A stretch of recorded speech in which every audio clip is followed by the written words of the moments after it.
Bienvenue dans cette nouvelle édition du QG News. Au sommaire, le gouvernement fédéral éthiopien et les forces tigréennes poursuivent les négociations de paix à Nairobi au Kenya. Lundi, une hotline a été mise en place entre les parties belligérantes pour faciliter les échanges. Diversification de l'économie angolaise. Le gouvernement entend réduire sa dépendance aux revenus issus du secteur des hydrocarbures en développant notamment le secteur de l'agriculture. Secteur au fort potentiel, seuls 10% des terres arables du pays sont actuellement exploitées. Et puis Fatma Samoura, secrétaire générale de la FIFA, souhaite mettre fin aux polémiques à quelques jours du coup d'envoi de la Coupe du Monde 2022 à Doha, au Qatar. Fatma Samoura assure que tout le monde sera bienvenu au Qatar. Mais tout d'abord, ce mardi 8 novembre, les forces armées de la République démocratique du Congo ont lancé une offensive aérienne contre les positions des rebelles du M23 qui se sont emparés depuis plusieurs mois de plusieurs localités du territoire de Rutshuru, au nord de la ville de Goma, à l'est du pays. Dans la matinée, des avions de chasse Sukhoi 25 ont ciblé des positions stratégiques de l'ennemi loin des zones habitées. Dans un communiqué, le M23 a accusé l'armée congolaise d'avoir utilisé des avions de chasse et des hélicoptères d'attaque pour bombarder des zones fortement peuplées, tuant des civils innocents et créant ainsi des déplacements massifs de populations civiles, ce à quoi les autorités congolaises n'ont pas réagi. Le gouvernement rwandais a de son côté dénoncé un incident inacceptable, une dangereuse et sérieuse provocation après qu'un avion de chasse de l'armée congolaise a survolé l'espace aérien du Rwanda. Rappelons que les deux pays ont rompu leurs relations diplomatiques. Kinshasa accuse Kigali de soutenir les rebelles du M23 qui sèment la terreur dans l'est du territoire congolais. Au Mali, dans un message audio qui circule sur l'application WhatsApp depuis le week-end dernier, le célèbre commandant El Hadj Ag Gamou appelle tous les jeunes Touaregs à l'intérieur et à l'extérieur du pays à se battre contre l'expansion du groupe État islamique. Le général Touareg, général de l'armée nationale malienne, est également l'un des leaders d'un mouvement armé pro-gouvernemental. Le groupe d'autodéfense Touareg, Imgad, est allié, très engagé dans les combats contre l'organisation État islamique au Grand Sahara. Dans son message, il a enjoint tous les jeunes Touaregs d'Algérie, de Libye et d'ailleurs à rejoindre la ville de Gao et ses environs dans les 10 jours qui suivent. Gao, la plus grande ville du nord du Mali, en proie aux violences du groupe djihadiste dont les attaques se sont amplifiées depuis le mois de mars. Les syndicats de la région ont d'ailleurs appelé à un arrêt de travail de 48 heures, c'est mardi 8 et mercredi 9 novembre, pour protester contre la dégradation de la situation sécuritaire et l'inaction du gouvernement. Les syndicats exigent notamment une riposte sécuritaire et le rappel à l'ordre de certains agents des forces de sécurité qui s'adonnent à des dérives d'intimidation et de rackets non justifiées. Une hotline a été mise en place entre le gouvernement fédéral éthiopien et les forces tigréennes alors que les deux parties tentent de s'appuyer sur un cessez-le-feu conclu il y a une semaine à Pretoria pour trouver une issue à la guerre qui les oppose depuis 2 ans. Réunis à Nairobi depuis ce lundi, dans le cadre de la poursuite des pourparlers de paix, les représentants des deux camps semblent être sur la bonne voie. Un sujet de la rédaction. À la suite de négociations dans la capitale sud-africaine Pretoria, le gouvernement éthiopien et les forces régionales du Tigré ont convenu le 2 novembre de cesser les hostilités. Ce lundi 7 novembre à Nairobi, dans le cadre de la poursuite des pourparlers de paix, le médiateur en chef de l'Union africaine a annoncé que les deux parties avaient mis en place une ligne d'assistance téléphonique, une nouvelle avancée dans la résolution de ce conflit destructeur. Le premier signe pour moi des progrès après la signature de l'accord et le fait qu'entre eux, ils ont échangé une hotline par laquelle ils peuvent s'appeler s'il se passe quelque chose. Selon le haut responsable, la hotline traitera de toute recrudescence des combats et sera utilisée pour coordonner les désengagements. 2 ans de guerre dans le nord de l'Éthiopie ont fait des milliers de morts et déplacé des millions de personnes. Cette trêve a également fait naître l'espoir que l'aide humanitaire puisse à nouveau affluer vers le Tigré, où des centaines de milliers de personnes sont confrontées à la famine. Nous avons commencé à Pretoria, nous nous rapprochons. Nous sommes maintenant à Nairobi. Nous avons bon espoir que la prochaine fois nous serons à Mekele pour notre réunion et que nous célébrerons finalement la paix ensemble à Addis Abeba. En effet, le conseiller à la sécurité nationale et négociateur en chef du Premier ministre éthiopien Abiy Ahmed, Redouane Hussein, a déclaré sur les réseaux sociaux que les pourparlers de Nairobi garantiraient la sécurité et accéléreraient le flux humanitaire vers des zones jusqu'ici inaccessibles. Cette dernière série de pourparlers entamée dans la capitale kenyane devrait durer 3 ou 4 jours. La conférence sur les changements climatiques se poursuit ce mercredi en Égypte.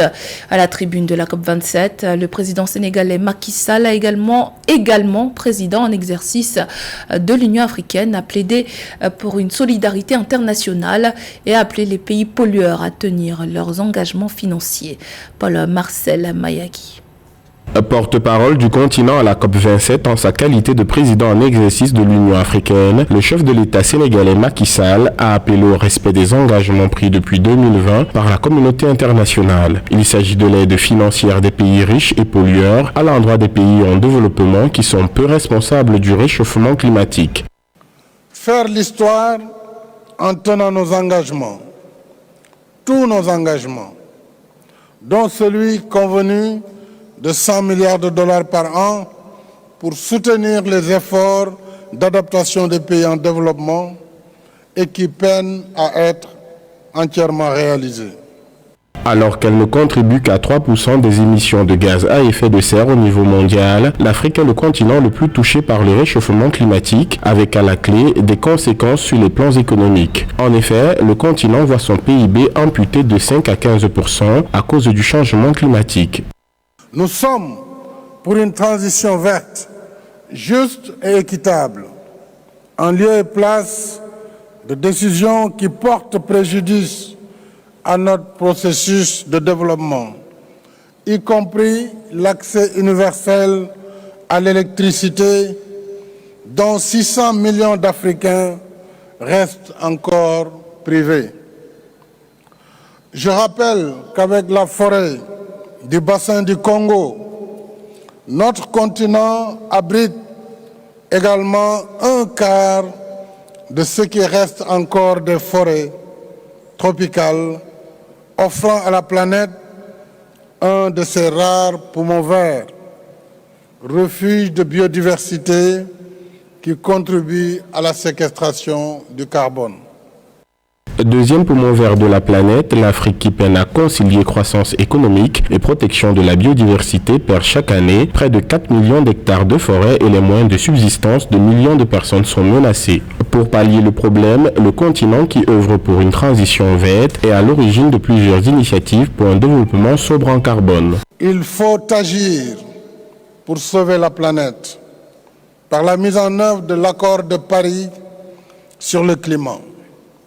L'Afrique y est engagée avec le projet de la Grande Muraille Verte. De retour sur le continent africain après 6 années, la COP27 qui se tient du 6 au 18 novembre 2022 à Sharm el-Sheikh en Égypte sera l'occasion pour les dirigeants africains, dans un esprit de participation au sauvetage de la planète, de rappeler aux pays développés qui sont les plus grands pollueurs leurs engagements envers le continent. L'Angola accélère la diversification de son économie pour sortir du tout pétrole. Les autorités entendent notamment augmenter la part de l'agriculture dans le PIB national, un secteur encore sous-exploité. Seuls 10% des terres arables du pays sont cultivées. Joël Ballot. Avec une production quotidienne de 1,17 million de barils de pétrole brut. L'Angola est, selon l'Organisation des pays exportateurs de pétrole, le plus grand producteur en Afrique subsaharienne devant le Nigeria au troisième trimestre 2022. Cette performance résulte des exportations du pétrole brut qui représentent 95%. Pour le président João Lourenço, l'Angola doit parier sur l'agriculture pour sortir de l'ère du tout pétrole.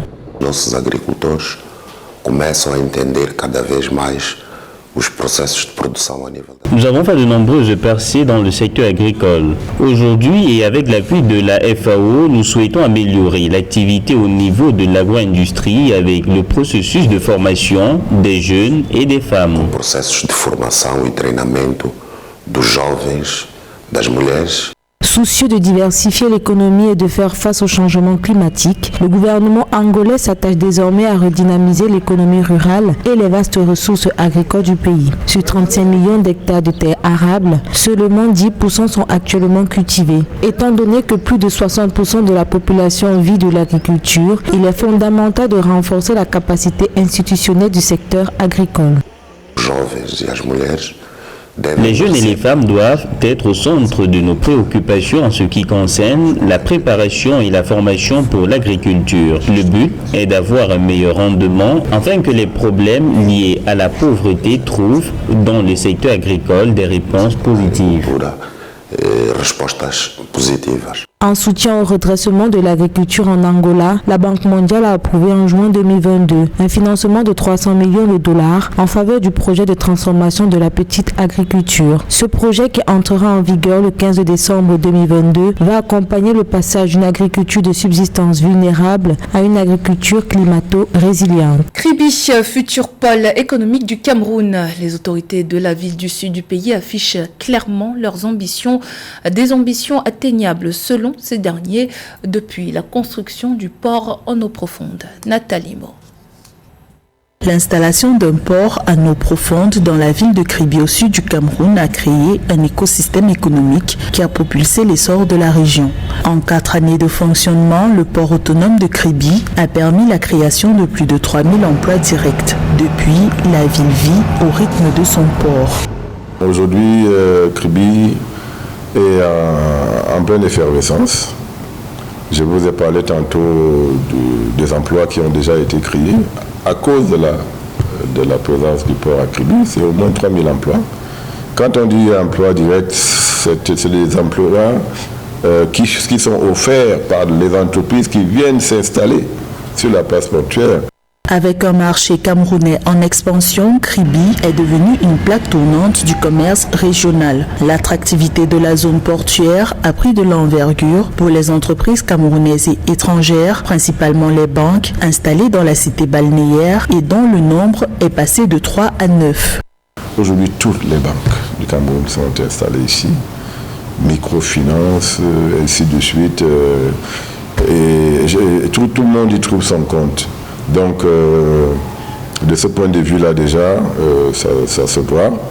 Et en plus, nous avons une très bonne collaboration avec la ville, parce que la ville ne doit pas subir la présence du sport. Au contraire, elle doit en profiter pour évoluer. La croissance économique induite par le port de Kribi se matérialise également par le développement des infrastructures de communication. Le désenclavement de la zone industrielle-portuaire de Kribi d'un budget de 247 millions de dollars s'est déjà concrétisé par l'inauguration de l'autoroute Kribi-Lolabé d'une longueur de 38,5 km. Le projet d'aménagement des voies de désenclavement de la zone industrielle et portuaire de Kribi, lancé au premier trimestre 2022, devrait s'achever en 2027. L'actualité sportive avec le mondial Qatar 2022, sujet à de nombreuses polémiques depuis son annonce. Des polémiques auxquelles la secrétaire générale de la FIFA souhaite mettre fin. Fatma Samoura s'est récemment exprimée sur la question. Le point avec José Douglas. La secrétaire générale de la FIFA, Fatma Samoura, a pris la parole pour adresser un message au monde entier à l'approche de la compétition au Qatar. On Sunday, 20th of November 2022. Le dimanche 20 novembre 2022, les yeux du monde entier seront rivés sur le Qatar. Pendant un mois, le football sera à l'honneur, mais aussi la fête. Après ce que nous avons vécu ces 2 dernières années, ce sera une occasion rêvée de réunir les supporters du monde entier autour du plus grand spectacle jamais produit. Concernant le sens de l'hospitalité des Qataris, Mme Samoura a précisé que, quel que soit votre appartenance ethnique, religieuse et sociale ou votre orientation sexuelle, vous êtes les bienvenus. Pendant un mois, le football sera à l'honneur, mais aussi la fête, une première pour cette région du monde et qui entrera dans l'histoire. This World Cup Cette Coupe du Monde verra son lot de premières historiques. Il s'agira de la première édition organisée au Moyen-Orient et dans le monde arabe et de la première Coupe du Monde réunissant toutes les équipes dans une même ville, ce qui permettra aux supporters du monde entier de se rencontrer, chanter et danser ensemble, le tout dans la plus belle ambiance qui soit. La secrétaire générale de la FIFA a mis aussi l'accent sur l'accueil des Qataris à cette Coupe du Monde, leur hospitalité et la passion du foot dans ce pays. Comme dans mon pays, le Sénégal, la société qatarienne a la réputation d'être conservatrice. Mais laissez-moi vous dire que les Qataris sont les gens les plus accueillants qui soient. Leur nourriture est délicieuse et leur thé est excellent. Quand vous vous promènerez le long de la splendide corniche, vous découvrirez quelque chose d'inédit, la magie, la lumière, les senteurs et les sourires. 5 pays vont nous représenter lors de cette Coupe du Monde. Il s'agit du Cameroun, du Ghana, du Maroc, du Sénégal et de la Tunisie. C'était le journal de la rédaction. Merci pour votre fidélité. Dans un instant, une nouvelle édition de l'actualité sur Africa 24.